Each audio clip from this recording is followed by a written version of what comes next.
Hey, Libra love, this month kicks off with one message: stop pretending you're fine just to keep the energy cute. On August 1st, Venus in your 10th house squares Saturn and Neptune in your 6th. That's career pressure colliding with your well being. You may feel invisible in your efforts or like you're constantly holding space for others while your own needs go unmet.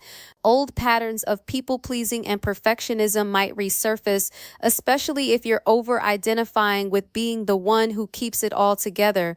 But the truth is, you don't have to. This is your cue to pause, reassess, and stop selling peace at the expense of your truth. On August 6th, Mars enters your sign and your first house lights up like a flare. You haven't had this kind of fire in your identity sector for 2 years, and suddenly it hits. You're done being polite about your power. You want more. You are more. You are more. And Mars is reminding you that you don't have to apologize for any of it. August 8th brings a Mars Uranus trine that shocks something loose in your 8th house. Whether it's money, emotions, or intimacy, something you've been sitting on wants to come out, and you might feel both terrified and totally free. The ninth intensifies the vibe with a full moon in Aquarius, illuminating your 5th house. While Mars opposes Saturn and Neptune, you may feel torn between responsibility and raw self expression, between keeping up appearances and letting your messy, beautiful truth breathe. You're learning that you can be devoted without being diminished. So, listen, loves, if this is resonating, if you're realizing that the shifts you're feeling aren't random but part of something deeper, I want you to grab my free guide, Find Your Path in Your Birth Chart. It breaks down 5 clues in your chart: your sun, rising, midheaven, Saturn, and North Node, to help you understand who you are, why you're here, and how to fully live out your purpose. So if you're ready to stop second guessing and start aligning, the guide is free and it's in the description below. All right, let's get back to what the cosmos are lining up for you next. August 11th, Mercury stations direct in your 11th house. Suddenly, your voice lands more clearly with your people, your community, your audience, your inner circle.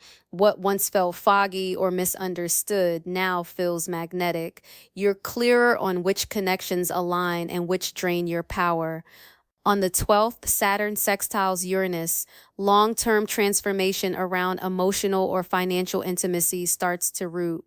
You're making peace with your boundaries and the consequences of enforcing them. August 13th is a turning point. Venus trines Lilith, and your magnetism multiplies. You're not dimming anymore. You're done faking chill to avoid discomfort. By the 19th, the sun trines Chiron in your 7th house, helping you release the belief that love must be earned. You're stepping into a new kind of relational truth, one where you don't perform worthiness, you embody it.